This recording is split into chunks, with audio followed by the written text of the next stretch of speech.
ఈ 40 రోజులు చూడండి, మనం పెట్టుకున్న ఈ 40 రోజులు శ్రమ దినాలు కానివ్వండి, లేకపోతే సిలువ ధ్యాన కోరికలు కానివ్వండి, మనం పెట్టుకున్న ఈ 40 రోజులు, మనమైతే ఈ 40 రోజులు everyday prayer, everyday with God అని మనం పెట్టుకున్నాం.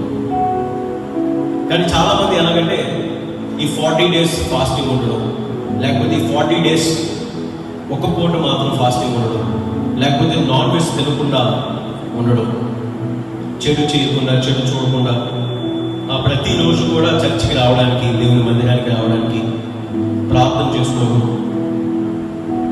ఈవెన్ మార్కెట్కి వెళ్తుంటే గుడ్లు రేట్లు కానీ, చికెన్ రేట్లు కానీ తగ్గిపోయినాయి అంట. ఎందుకంటే చాలామంది కొనట్లేదు. ఎందుకు కొనట్లేదు?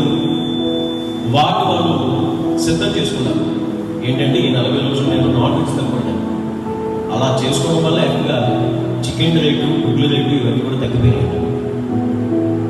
నాకు అనిపించింది ఎంత బాగా చేస్తున్నారు అనుకున్నది అని.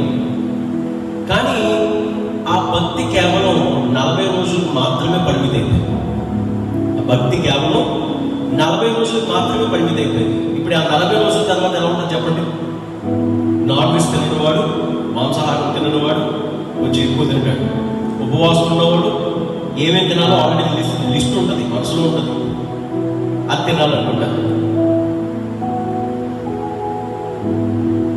కాబట్టి ఏమైపోతుందంటే ఈ భక్తి, ఈ 40 రోజులు చేసిన భక్తి 40 రోజులకు మాత్రమే పరిమితి అయిపోతుంది. అది జీవితాంతం ఉండట్లేదు. ఇది చేశాను కాబట్టి దీన్ని ఎలా కొనసాగిద్దాం, దీన్ని పాటిద్దాం.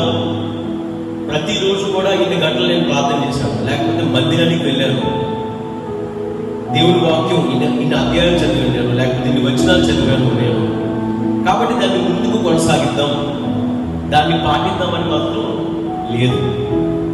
ఇఫ్ యూ అబ్జర్వ్ అంటే మనల్ని మనం చూసుకుంటే, మనల్ని మనం గమనించి చూసుకుంటే ఇప్పుడు ఎలా ఉంటుంది చెప్పండి. ఖచ్చితంగా 40 రోజులకి భిన్నంగానే ఉంటుంది, వ్యతిరేకంగానే ఉంటుంది. 40 రోజులుగా చేసిన భక్తికి దీనికి సంబంధం ఉంటుంది. కాబట్టి నేను చెప్పాలనుకుంటుంది ఏంటంటే ఈ 40 రోజులు చేసిన భక్తి, ఈ శ్రమ దినాల్లో మనం ఎంత శ్రమ పొందాము, ఆధ్యాత్మిక జీవితంలో ఎంత అభివృద్ధి పొందాలనుకున్నాము, ఆధ్యాత్మిక జీవితంలో ఎంత బలపడాలనుకున్నాము, దేవుడికి ఎంత దగ్గరగా జీవించాలనుకున్నాము, దేవుడికి ఎంత దగ్గరగా ఉందామనుకున్నామో దానిని కొనసాగించడానికి ప్రయత్నించాము.